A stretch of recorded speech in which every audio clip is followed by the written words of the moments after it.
apakah kasus ini layak untuk dinaikkan kasusnya sebagai tersangka. Ya, jadi saya tetap menunggu putusan dari pihak kepolisian, ya, karena kita tahu.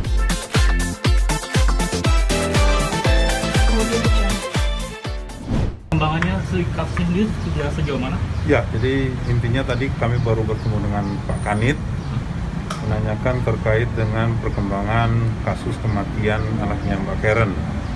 Ya, teman-teman sudah tahu yang jatuh dari balkon lantai 6. Ya, kenapa kita menanyakan terus? Karena saya berpikir bahwa ini sudah terlalu lama, sudah hampir 1 tahun, pas 1 tahun, Februari besok, bulan ini ya, Februari tanggal 7, persis 1 tahun.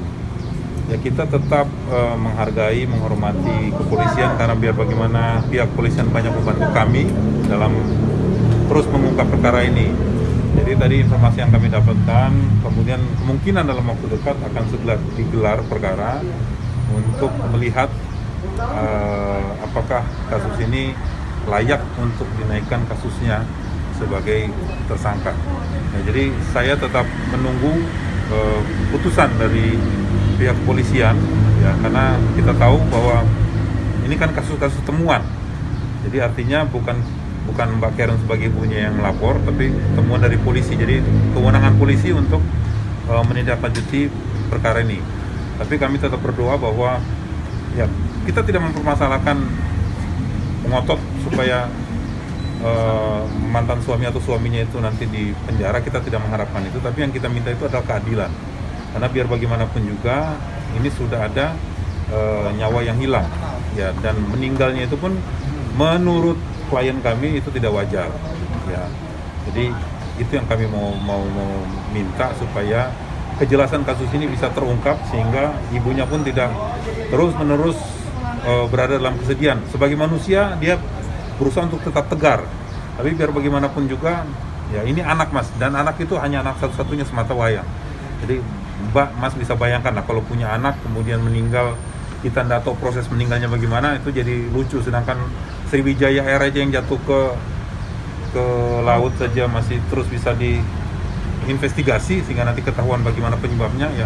Masa ini jelas-jelas sudah hilang nyawa, masa tidak bisa diungkap. Mungkin seperti itu kira-kira. Bang, tadi sudah nanya hasil visum nggak sih, Bang? Terkait dengan hasil visum, nanti coba teman-teman tanya saja ke Pak Kanit, ya, karena saya tidak akan bicara itu lebih jauh. Soalnya hasil visum ini kan menjadi kewenangannya kepolisian. Mbak Karen sendiri seperti apa, Mbak Karen? Hampir setahun Ya, kasusnya. 1 tahun Mbak Karen, terus kasus ini belum berjalan lagi. Saya sih hanya berdoa dan terus berharap bahwa keadilan akan ditegakkan untuk anak saya, Zefania, satu-satunya cinta saya, permata hati saya, jantung hati saya. Ini sudah hampir 1 tahun dan memori itu masih lekat sekali di saya punya jiwa dan saya punya pikiran, saya punya hidup betul-betul berasa hampa sekali tanpa dia sampai hari ini.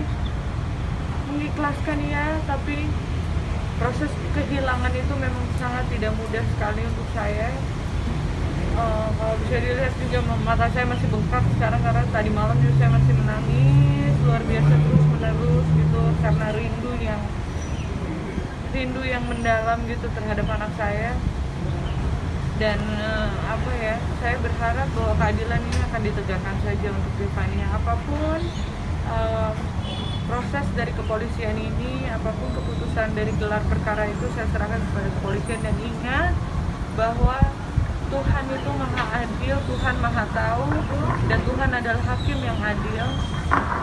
Dan suatu saat segala sesuatunya pasti akan terungkap. Mbak Karen ini merasa capek dan lelah nggak sih, kasus ini masih bergulir hampir setahun? Sangat lelah sekali. Mental, fisik, semua lelah, tapi saya tidak ada jalan lain selain saya harus kuat dan harus terus menjalani ini. Ya ini sudah putus komunikasi dengan mantan suami ya, karena mungkin mantan suami terkesan kayak cuci tangan terhadap kasus ini ya, Mbak, atau seperti apa? Tetap masih komunikasi? Enggak, sama sekali tidak berkomunikasi ya. gimana melihat? Ada etikat baik dan tanggung jawab nggak sih dari mantan suami sejauh ini? Tidak ada. Tidak ada. Tidak ada. Abang tadi ngomong mau lapor lagi katanya gimana? Nah, itu gimana bang? Tadi kan telepon tuh. Ya, memang ada niatan seperti begitu karena biar bagaimanapun juga begini. Ya, yang saya tidak terima, ya, kan teman-teman mungkin sudah tahu bahwa di Pengadilan Negeri Jakarta Selatan sudah putus cerai, ya kan. Tapi kemudian suami kan kalau nggak salah banding. Saya juga nggak tahu apa yang mau dibandingin gitu loh. Ya, anak sudah nggak ada, harta pun nggak ada gitu ya. Jadi apa yang mau tapi itu hak dia. Ya, bahwa dia punya hak untuk melakukan banding. Lucu Ya, ya. itu Maksudnya jadi- dia yang menggugat. Nah, Dia yang menggugat sekarang gini. Dia yang menggugat, dia yang naik banding. Dia yang nggak mau cerai gitu. Sedangkan kecuali saya yang banding gitu kan, saya yang nggak mau dicerai gitu. Ini aneh, dia yang menggugat cerai, dia yang naik banding gitu. So ini maksudnya apa gitu semuanya? oke. Kemudian kan dia buat satu statement bahwa seolah-olah Mbak Karen ini sudah melakukan satu perbuatan yang tidak baik gitu loh. Sebagai seorang istri katanya sudah melakukan perzinahan. Memangnya kamu duduk orang berzina itu kamu lihat sama mata kepala kamu? Ya. Perzinahan itu kan satu pasal yang harus dibuktikan gitu loh. Ya kan? Kalau kamu tidak bisa buktikan, kita akan laporkan bahwa itu akan jadi pencemaran nama baik gitu loh. Ya kan? Jadi tidak seenak-enaknya kalau dia bilang bahwa dia punya hak hukum untuk melaporkan seseorang, loh kita juga punya hak hukum untuk melapor gitu loh. Ya, cuma tadi ya artinya begini. Satu seperti begitu ya. Jadi kira-kira yang kita harapkan bahwa hari ini apa yang tadi sudah kami komunikasikan dengan pihak kepolisian dalam hal ini Pak Kanit, mudah-mudahan nanti bisa ditindaklanjuti dan gelar perkara yang dimaksud supaya statusnya jadi naik, nah itu bisa segera terlaksana. Kapan tuh bang? Kapan rencananya? Dalam waktu dekat mas, dalam waktu dekat. Masalah yang ingin dilaporkan apa bang?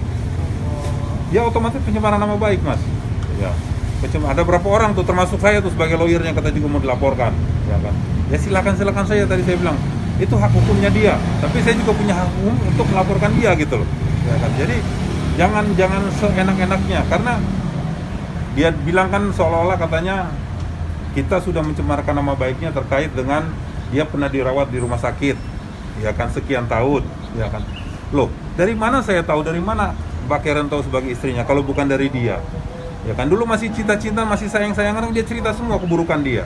Masa iya istrinya mau ngarang-ngarang cerita? Kemudian istrinya cerita ke saya sebagai kuasa hukumnya dan itu saya pakai sebagai bahan untuk saya gunakan sebagai penguat saya di pengadilan untuk mendapatkan hak asuh anak. Kemudian dia bilang katanya saya pencemaran nama baik. Ya silakan lu lapor gua nggak apa-apa gitu. Tapi lu harus ingat, gua juga punya hak untuk melapor kalau lu nggak bisa buktikan itu gitu. Ya. Jadi saya bukan orang bodoh, saya orang hukum yang mengerti hukum. Saya tahu kapan saya bicara harus sesuai dengan kenyataan. Itu kenyataan itu ya memang saya tidak pegang buktinya, tapi itu disampaikan ke istrinya pada saat mereka masih sayang-sayangan.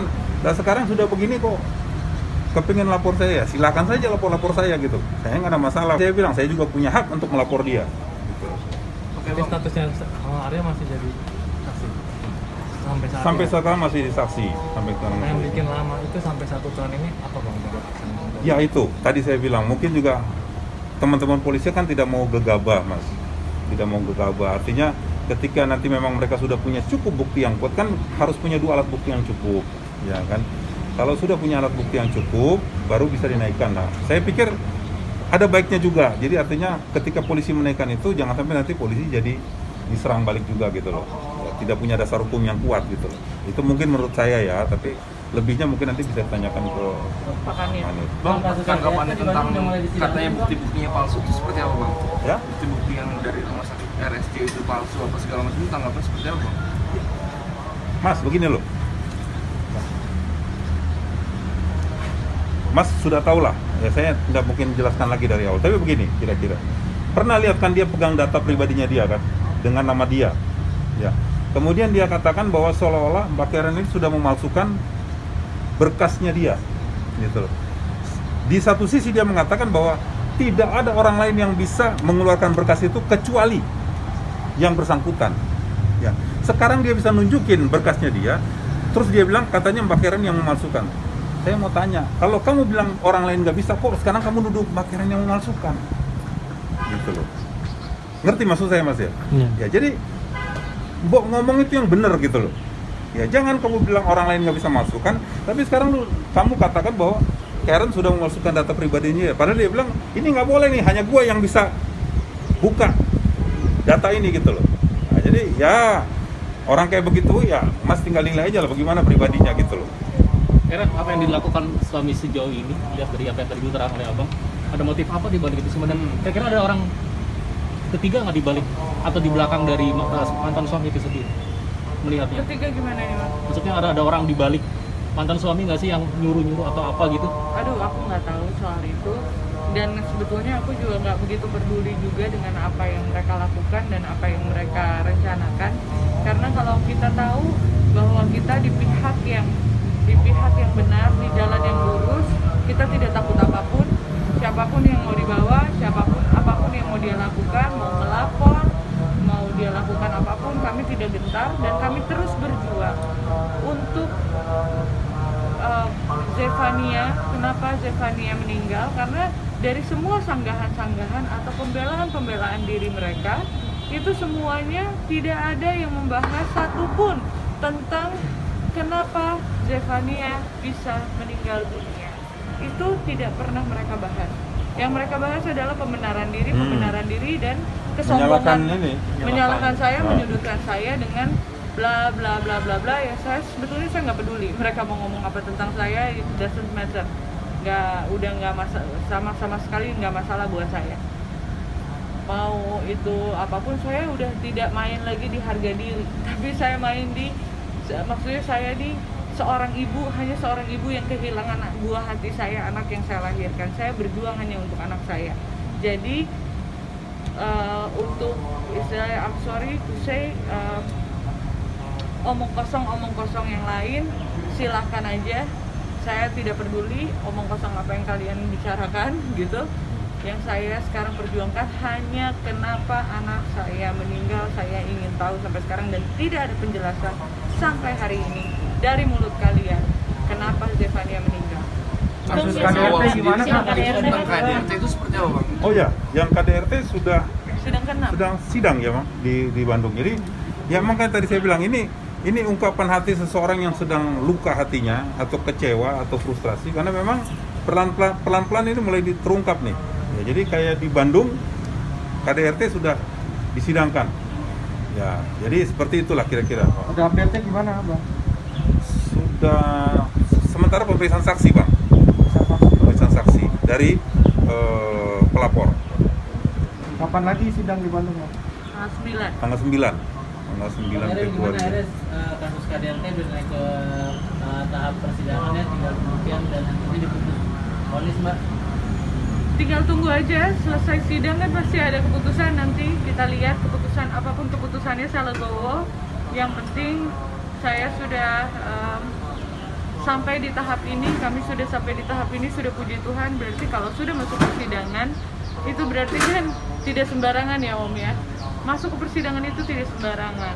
P21 sudah ditetapkan sebagai tersangka, terdakwa sekarang gitu kan. Sudah, dong. Mas. Sudah. Kalau terdakwa, kalau Otomatis di ya. pengadilan otomatis terdakwa. Jadi sekarang sudah jalan sidang yang cukup panjang ya, sudah ke-6 ya. Tanggal 9 nanti ada lagi Saksi, dan ya. saksi nanti mungkin saksi ahli ya, atau saksi dari dia, kalau nggak saksi ahli. Pak Karen datang tanggal 9. Belum tahu. Mantan suami harus datang juga.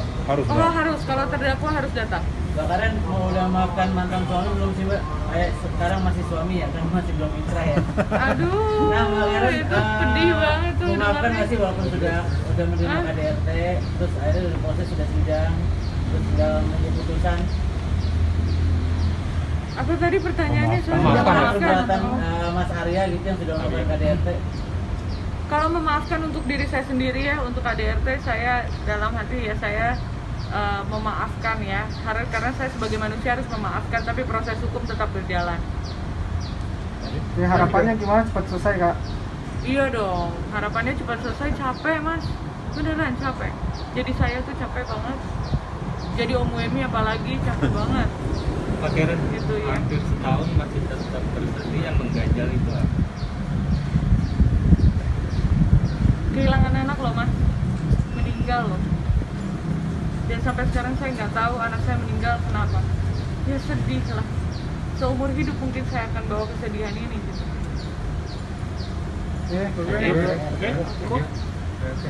Siap, thank you. Terima kasih ya, Mbak. Makasih banyak.